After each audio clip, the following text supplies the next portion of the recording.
எப்படி பேக் பேக்கை போட்டு வந்திருக்கீங்க, துணியை எடுத்துட்டு சிலிண்டர் ஆக்சிஜன் சிலிண்டர் கட்டி சுவாசிச்சுட்டு இருக்கீங்க. ஐசியூல படுத்துட்டு இருக்கிற மாதிரி அப்படியே தெரிஞ்சுட்டு இருக்கீங்க. எங்க போனாலும் வந்தாலும் மூக்குல வந்து பாத்தீங்கன்னா அது ஒரு பொருள் வச்சிருவாங்க, பின்னாடி ஆக்சிஜன் சிலிண்டருக்கு அது இருந்தாலும் சுவாசிக்க முடியும். விளையாட்டுக்கு சொல்லல, பார்த்ததனால்தான் சொல்கின்றேன். 200% நிகழும். இப்படிப்பட்ட ஒரு நூற்றாண்டுல மனுஷனா பிறக்கணும்னு உங்களுக்கு அவசியம் இருக்கா, ஆசை இருக்கா? சொல்லுங்க, அடுத்த பிறவி எடுத்துக்கங்க. இதயம் சொல்வதை எவனெல்லாம் கேட்பதற்கு தகுதியாகி விடுகிறானோ, தயாராகி விடுகிறானோ, அவனுக்கெல்லாம் அனைத்து பிரபஞ்ச ரகசியங்களையும் இந்த இயற்கை சொல்லி கொடுத்தே தீரும். ஒருத்தன் எந்த உயிர் வருத்தப்படும் போது, கவலைப்படும் போது, கஷ்டப்படும் போது நான் தான் கஷ்டப்படுறேன்னு நினைச்சிட்டானா அவனுக்கு அழுக ஆட்டோமேட்டிக்கா வரும். அது தேர்ட் பர்சனா பாக்குறீங்கன்னாவே உங்களுக்கு பிரச்சனை தான். அது செகண்ட் பர்சனா பாத்தீங்கன்னா பிரச்சனை தான். சொல்றாங்க ஜென் தத்துவ ஞானிகள் என்ன சொல்றாங்க, ஒடடாங்கிறாங்க, இதயத்தை ஒடங்கிறாங்க.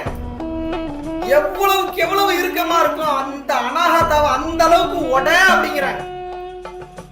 ஏன் எங்க உங்க பொண்டாட்டிக்கு ஒரு பிரச்சனைனா அழுக வருது, உங்க புருஷனுக்கு ஒரு பிரச்சனைனா கண்ணில் தண்ணி வருது, உங்க குழந்தைக்கு ஒரு பிரச்சனைனா கண்ணில் தண்ணி வருது, மற்றவங்களுக்கு ஒரு பிரச்சனை ஏன் உங்களுக்கு கண்ணில் தண்ணி வர மாட்டேங்குது? ஏன்னா அவங்க தேர்ட் பர்சனா பாக்குறீங்க, அதான் பிரச்சனை.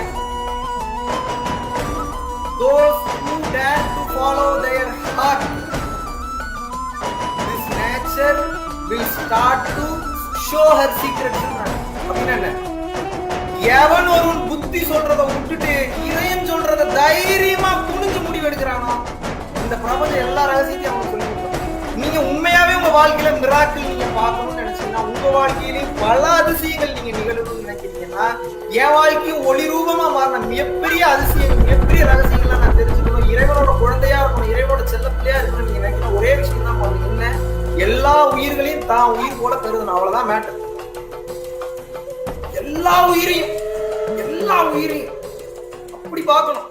கண்ட எண்ணங்கள் மனதில் ஓடும்போது பதில் வர்றதுக்கு இறைவன் கொடுத்தா கூட அந்த இதை தாண்டி இந்த தாண்டி இந்த தடுப்பை தாண்டி அந்த தடுப்பை தாண்டி வந்து உங்ககிட்ட சேர்றதுக்கு லேட் ஆயிரும். மெடிடேஷன் பண்ணிட்டீங்கன்னா ரூட் கிளியர் ஆயிரும். மைண்ட் செட்டே இருக்காது, பியூர் எம்டினஸ் தான் இருக்கும். யோசிச்சிங்கன்னா படார்னு பதில் கைக்கு வரும். இதனாலதான் மெடிடேஷன் பண்றவன், ஜீவகாருண்யத்தில் இருக்கிறவன், எல்லா உயிரிலும் தன் உயிர் போல கருதுறவனுக்கு மனம் அமைதியா இருக்கும், மனம் பக்குவம் அடைஞ்சிருக்கும். அதனால அவனுக்கு பதில் படாரு. டிரான்சென்டென்டல் வாய்ஸ், இறைவனின் வாக்குன்னு அர்த்தம். இறைவன் பேசுறாரு, நீங்க கேட்கணும். இப்ப இறைவன் பேசிட்டே தான் இருக்கிறாரு, உங்களுக்கு கேட்க மாட்டேங்குது. ஏன் கேட்க மாட்டேங்குது? இறைவன் பேசுறதுக்கு மேல லூசுத்தனமா அந்த மைண்ட் என்னென்னமோ பேசிட்டு இருக்குது. இதே லூசு மாதிரி பேசிட்டு இருந்தானா அவர் பேசுறது எப்படி கேட்க முடியுது? நீங்க எவ்வளவு வேகமா இறைவனை நோக்கி போறீங்களோ அவ்வளவு வேகமா இறைவன் உங்களை நோக்கி வருவார். போயிட்டு இருங்க, ஒரு டீடூர் பண்ணிட்டு வந்துடுறேன், பக்கத்துல ஒரு டீ சாப்பிட்டுக்கிறேன், ஒரு காஃபி சாப்பிட்டுக்கிறேன், இந்த ஏரியா நல்லா இருக்கும், கொஞ்சம் சுத்தி பார்த்துட்டு வந்துடுறேன்னா இறைவன் அங்கேயிருந்து வேடி பார்ப்பாரு. ஏன்டா டேய், உனக்கா இவ்வளவு தூரம் ரூட்டு போட்டு கொடுத்து, ஸ்கெட்ச் போட்டு கொடுத்து, வா கமான் கூப்பிட்டா இப்படி ரூட்டு மாதிரி இப்படி டைவர்ட் ஆகி இப்படி டிஸ்ட்ராக்ட் ஆகி போயிரு தோணுமா தோணாதா இறைவனுக்கு? அவர் வெயிட் பண்ணுவா, சரி வா வந்து தொலை, எப்போ வருவியோ வா, அப்புறம் என்ன பண்றோம் அப்படியே பார்த்துக்கிட்டே இருப்பாரு. இப்போ அங்கெல்லாம் சுற்றிட்டு மறுபடியும் இந்த ரூட் எடுத்துட்டீங்கன்னா பிரச்சனை இல்லை. பாதி பேர் சுற்றுற இடத்துல மாட்டிக்கிறீங்க, வரதே இல்லை, இதுதான் வாழ்க்கை நினச்சி செட்டில் ஆயிடுறீங்க. அங்கேயே செட்டில், அப்பவே கம்ஃபர்ட் ஜோனில் லாக் ஆயிடுறீங்க. உங்களது ஒவ்வொரு செல்களையும் இறைவன் ஆக்கிரமித்து விடுவார். இறைவன் ஆக்கிரமிச்சாருன்னா எப்படி இருக்கும்? அரையப்பா முரசு முத்தேக சித்தியை அடைந்தேன் என்று அரையப்பா முரசுன்னு சொல்லி வள்ளலார் பாடுறாரு இல்லையா? யாரும் அடையாத அருட்பெரும் ஜோதி நிலையை அடைந்தேன் என்ற அரையப்பா முரசன் பாடுறார் இல்லையா வள்ளல் பெருமான்? கண், காது, வாய், மூக்கு, ஐம்புலன் ஒவ்வொரு செல்களிலும் ஆனந்தம் தாண்டவமாடுகிறதே இறைவா அப்படின்னு பாடினார் இல்லையா?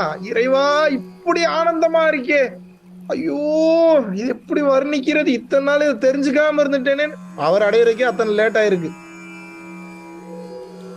ஒவ்வொரு செல்களிலும் ஆனந்தம் துள்ளி குதித்து விளையாடுகிறது. இதை நான் என்னன்னு சொல்றேன், இறைவா முடியலையே, இவ்வளவு ஆனந்தமா இருக்கே.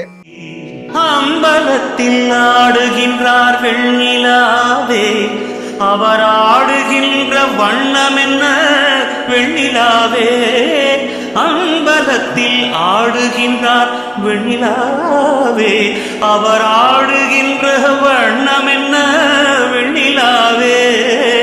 அம்பரத்தில் ஆடுகின்றார் வெண்ணிலாவே, அம்பரத்தில் ஆடுகின்றார் வெண்ணிலாவே.